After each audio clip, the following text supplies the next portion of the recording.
Yun! Kumita po ng 314,050 sa loob po ng isang buwan.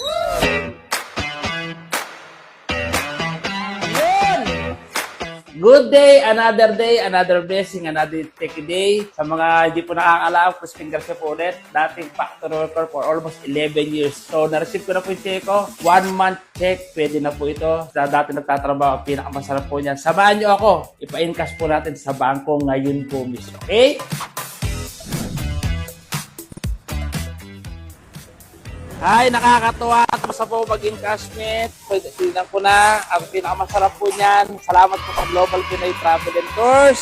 Ay, nakakatuwa kasi bakit isa po ko sa na-bless na dati factory worker na kumita po ng 314,050 sa loob po ng isang buwan. Thank you, Global Pinoy Travel and Tours. Thank you po sa blessing. God bless po sa lahat. Sa gusto magkaroon ng franchise, message lang po ang Global Pinoy Travel and Tours. Maraming salamat. God bless po sa lahat.